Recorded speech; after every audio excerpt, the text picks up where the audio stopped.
કાકાબા બધાને રામ રામ. હું આવી ગયો તમારી શું મુકેશ પરમાર ખબર લઈને જેવી રીતે વાત કરી કે કલેક્ટર કાર્યાલયમાં આવે અને લોકોનું આ ભલું થાય જાય અને શિકાયતના માધ્યમથી તેનું આવેદન આલે એવી રીતે એક નિયમ બનાવી મેલ્યો. સત્યમય જેવતે लिखेલું રે કલેક્ટર કાર્યાલયની नेम प्लेट पर, लेकिन हम देखाई नहीं रही क्योंकि बाहर लोग झोपड़ा बांधी या तीहूनी मांगियो लेने बाहर बैठा तुम देखा रहे. हमारे हाथ एक मास्टर है घना वहर लोग सोना बढ़ा यहाँ से आज तमून इतना वन सरकारी पद पर रहा तमून आज तकलीफ आवड़ी पड़ी कि कलेक्टर ने हामे झूपड़े बांधी डेरो लगाड़े हूँ एवं कल्प हूँ जरूरत पड़ेगी अभी. मारो थानला में जो प्लाट है तीना प्लाट ने रजिस्टर 2014 थी हूँ फरी रो थे. थानला जाऊँ, इंदौर जाऊँ, झाबा जाऊँ, अणी कसेरी जाऊँ, तणी कसेरी जाऊँ, तीना अधिकारी ने मलूँ, बाबू ने मलूँ, तेना बाद भी काम नहीं थी रो. मारो कहेवानो तो कि मारा बीजा साथीनो काम 5-6 मनखों जो काम थायो रजिस्ट्री वह रजिस्ट्री मारी भी थवी जोईए.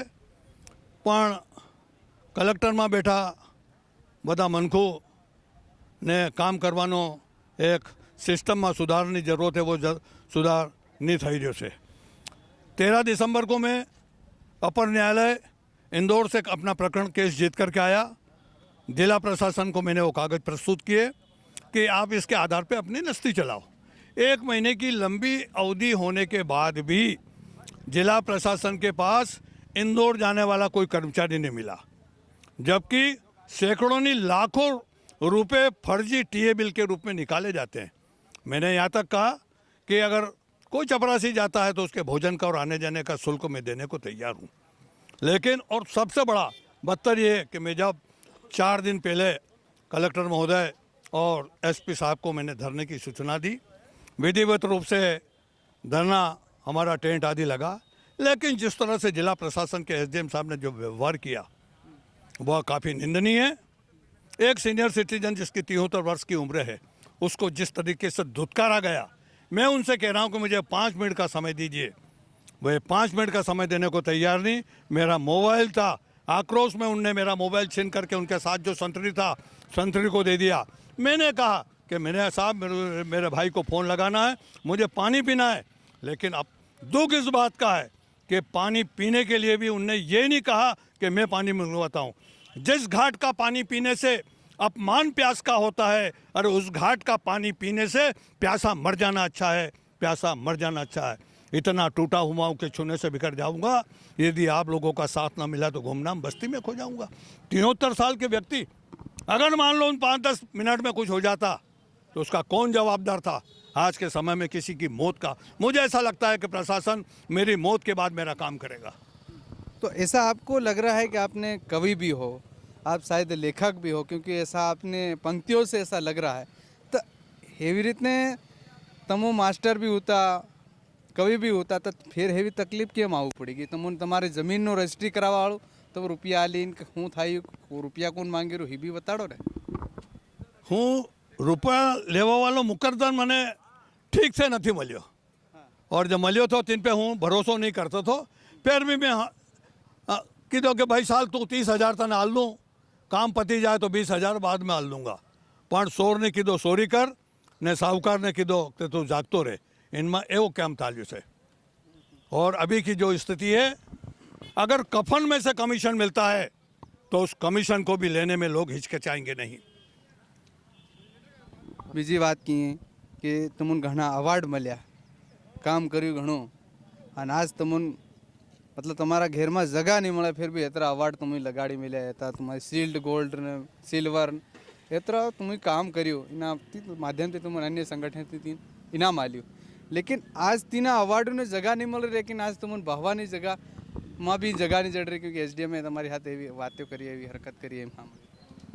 भाई बहुत अफसोस हुआ कि मेरे पिताजी राष्ट्रपति पुरस्कार प्राप्त थे. 3 बार मैंने भी राज्यपाल से पुरस्कार लिया और सैकड़ों सर्टिफिकेट हैं. पर इस तरीके से जो आज प्रशासन ने जिस तरीके से व्यवहार किया, इसकी मुझे पीड़ा रहेगी. पिताजी चले गए, मेरा भाई चला गया, अंकल चले गए, आंटी चले गए. इन 8-9 वर्षों में क्या उन 9 वर्षों के बाद इतने लोग चले जाने के बाद मैं मकान बना कर के लिए क्या होगा, मुझे क्या मिलेगा. 73 वर्ष की उम्र में जब मैंने माननीय मुख्यमंत्री जी से कहा था तो मुख्यमंत्री जी का ये कहना था तुम्हारा काम 15 दिन में होगा। मैंने उसी समय उनको जवाब दिया था कि माननीय मुख्यमंत्री जी ये 15 दिन में काम नहीं होगा और मुझे आपका मध्य प्रदेश छोड़ करके गुजरात जाना पड़ेगा और मैं गुजरात में निश्चित रूप से अपने बड़े बेटे के साथ रहता हूँ। हिंदुस्तान में मेरे नाम से कहीं प्लाट नहीं है। 73 साल की उम्र में आदमी को क्या मकान नहीं बनाना चाहिए खुद का? कैसा प्रशासन, कैसा सुशासन, किस तरह की पीठ थपथपाता है प्रशासन और कैसी औपचारिकता करता है। जन सुनवाई में सुनवाई नहीं, सीएम हेल्पलाइन की शिकायत को दबाया जाता है, मुख्यमंत्री को आवेदन देते हैं कुछ नहीं, और तो और सूचना के अधिकार में जो जानकारी मांगते हैं जानकारी देने को तैयार नहीं। क्या नाम है आपका? जयेंद्र बैरागी। જયંતભાઈ બેરાગી છે એની થાંદલામાં જમીન છે, એની જમીનને સરકારથી ઉનથી માંગ કરી રહ્યો અને તેની જમીનનું રજીસ્ટ્રી કરાવવાનું કોર્ટથી દિલ્હી માનલો વાત કરીએ તો હાઈકોર્ટથી માંડલી ઇન્દોરથી માંડીને જાબાની બધી કોર્ટમાં ફરી ફરી થાકી ગયો, આખિર કંઈ હુળવાઈ નહીં થાય તો આખિર પાછો આ કલેક્ટર કાર્યાલયને આવીને ઝોપડી બાંધીને બટવા કરી રહ્યો। આખિર એની ન્યાયની ભૂખ હડતાલ પર બેઠો છે।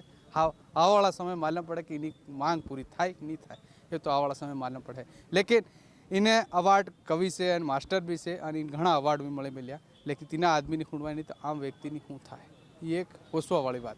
तो हेवी रीते हूँ मुकेश परमार तुम्हारी साथ फेर एवी रीति खबर और जानकारी लेने आवतो रही। काका बाबा बदान राम राम।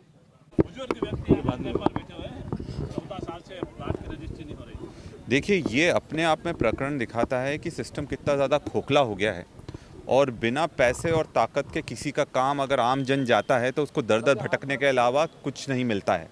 और निश्चित तौर पर कम से कम प्रशासन को इतना संवेदनाएं रखना चाहिए कि इतने बुज़ुर्ग व्यक्ति हैं बैरागी जी और पेंशनर हैं और आज उनको अपने घर के लिए रजिस्ट्री के लिए जैसा कि उनने बताया कि 50-50 हज़ार की रिश्वत मांगी जा रही है। तो ये अपने आप में प्रशासन की ये जवाबदारी बनती है कि अगर ऐसा नहीं है तो उनको खुद को सामने आना चाहिए और अगर इनके दावों में कुछ भी गलत है तो वो मीडिया से मुखातिब हों, जनप्रतिनिधियों से मुखातिब हों और वहाँ स्पष्टीकरण करें कि अगर इनका काम नहीं हो रहा है तो क्यों नहीं हो रहा है और क्या क्या समस्या आ रही है और किन किन अड़चनों के कारण ये नहीं हो रहा है। ये तो लड़ाई लड़ने के लिए तैयार हैं, इसलिए सबके सामने आ गए। ऐसे कितने लोग हैं जो बेचारे दर दर ठोकर खाकर यहाँ से चले जाते हैं और रजिस्ट्री के नाम पर एक ज़बरदस्त गौरव धंधा चल रहा है झाबुआ ज़िले में और इस पर लगाम लगाना चाहिए। और अभी हम कलेक्टर मैडम से भी मुलाकात करेंगे, ये वाले मसले को भी उनके सामने रखेंगे और इसका उचित निराकरण निश्चित तौर पर होना चाहिए। हम बैरागी जी के साथ हैं और ऐसे जितने भी लोग जो कहीं ना कहीं भ्रष्टाचार और घूसखोरी के शिकार हैं उनके साथ भी हम लोग खड़े हैं और इस तरह की भ्रष्टाचार और इस तरह की घूसखोरी झाबुआ ज़िले में नहीं चलने देंगे।